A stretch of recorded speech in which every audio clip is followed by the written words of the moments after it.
Good morning. It's about 8 o'clock. And here's looking at you, kid. Humphrey Bogart, I guess. I'm standing here by my shed because I want to show you what Scott gave me.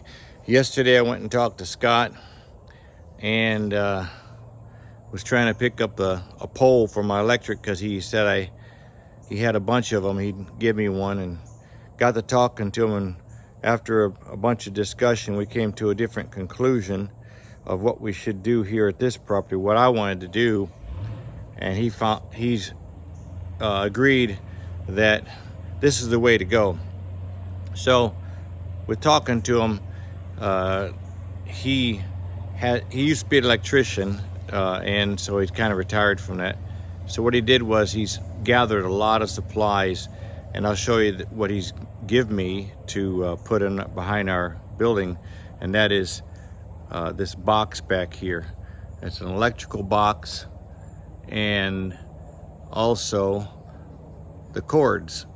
Now I call them cords, but it's one. He said don't call them aught, but anyway, they're the big half-inch basically cables for our electric.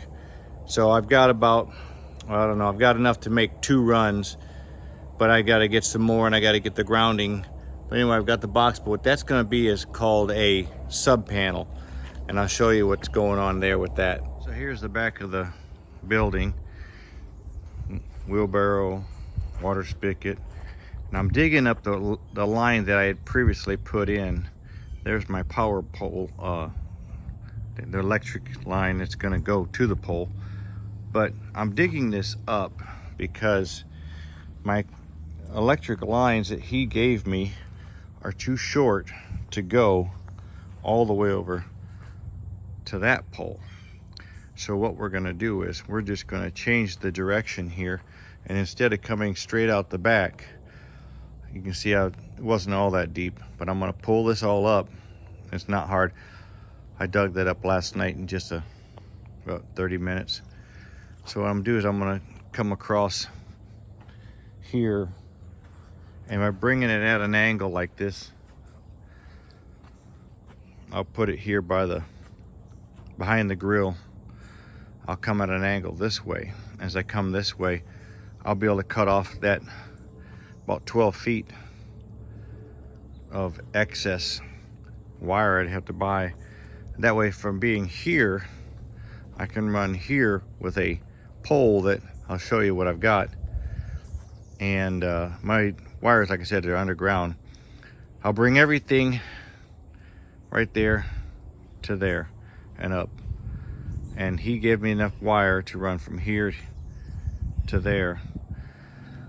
I just have to buy the grounds. They're number 6, and these wires are all set to go, except I have to add the ground wire there.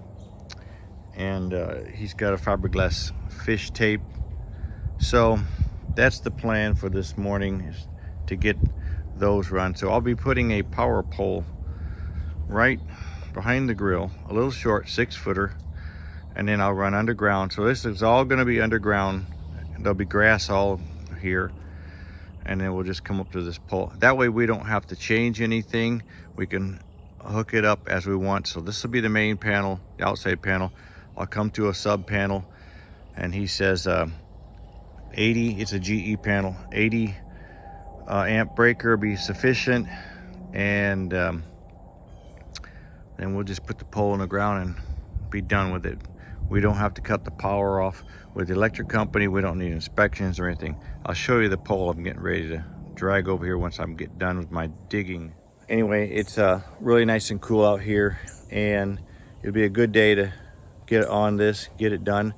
Oh, the persimmons are looking yellow, and yep, starting to change a little bit. I think they'll actually turn red. Anyway, I'll show you this pole I got. I'm gonna bury about 4 feet of it, and I'll have a good 6 feet stuck up in the sky. So here's my pole, and it's slightly charred. It's not gonna hurt a thing. I'll just cut off about 3 foot of that off the end, and then I'll dig that a little over 4 feet deep, and we'll get that planted and see how it grows. And we'll just put that power box up there at the top of it and run the tubes up from the ground and be done with it.